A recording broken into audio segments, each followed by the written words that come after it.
Hello and welcome to Brown Boy, White Wife. I'm Brown Boy. I'm White Wife. And we are doing a continuation of our Kalki series, the Prelude. I'm not going to talk too much, we're just going to get to the video. This is part 2 of the Prelude to Kalki. The road to watching the movie is almost to an end. Yeah. How do you feel? I'm excited. I'm excited. We've watched 2 of the trailers. We've watched one of the preludes. Quick shout out to Sanjay Sharma 3366 for recommending that we do these. Yeah. The first one definitely added some depth to my understanding and connection to the movie. So I'm very interested to see what will be offered up by Nag Ashwin in this little interview clip. She's so good with all the Indian words. I find it very attractive. Anyway, let's watch the video and not get carried away.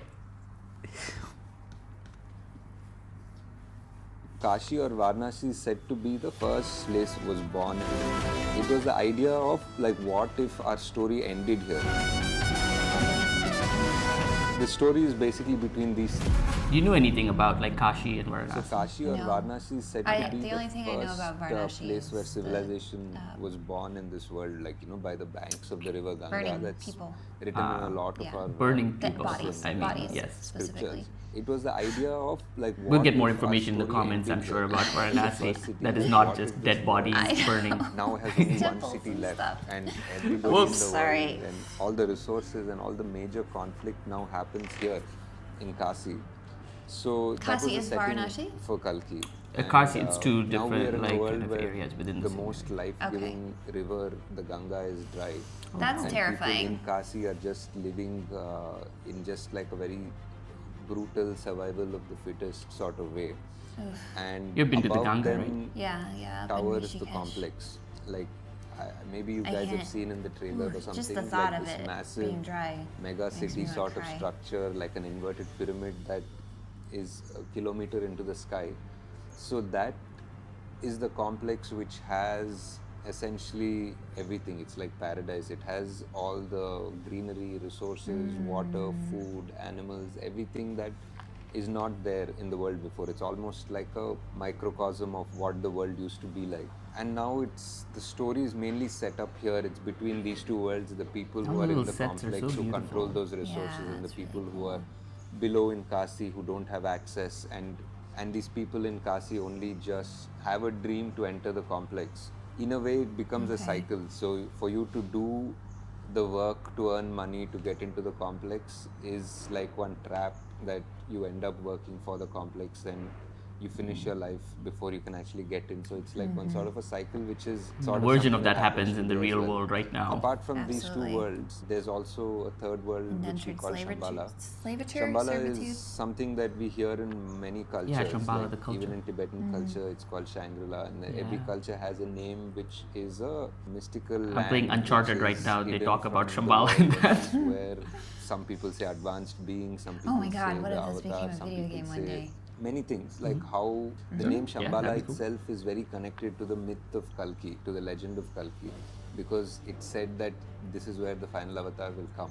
That is the most powerful and that is the most familiar thing about the Kalki story. So these are our 3 worlds, and each of these worlds have a design or a thought process behind it. The complex people and the weapons and their vehicles are designed in a certain way because of what they have. People in Kasi are designed a certain way because of what they have. The world, there's money which is units, and they are. That's from the bounty cartoon. There hunters was an who need animated these series on units, Netflix, I think. to get Okay. their job done or to finish Prequel. their aspiration to want to go into the complex.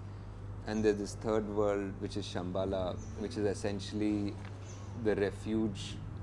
It's like a massive refugee camp in a way, like for all the religions and all the cultures that have been hunted down in this world by the complex. So they all needed a place to hide. The people in Shambhala are part refugees, part rebels, part the resistance who are fighting the complex.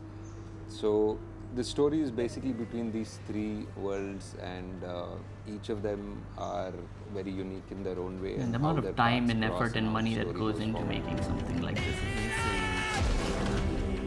You need a real drive to want to make something. Otherwise, you'll just give up. Wow. Okay.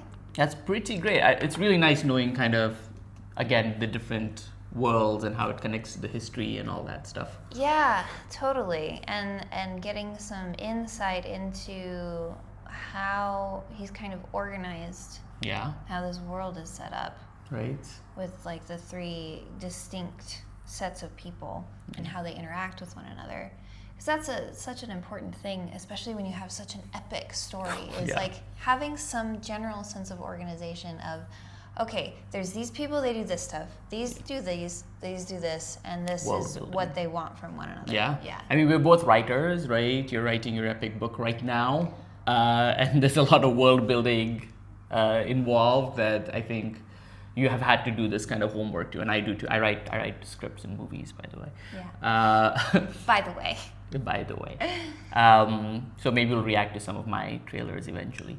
But back to this, the amount of time and work and energy and world building and thinking about how this world works, what's kind of the history of this world, all of that is so important. You don't always see it in the movie because you don't have time in like 3 hours to show all of this. Yeah. But if you don't do it right, if you don't put the thought that he's kind of put into it, then you can tell when you're watching the movie that it's kind of like, oh, you don't know what you're talking about. Yeah, you can always feel it, whether it's in a book or a movie or what have you.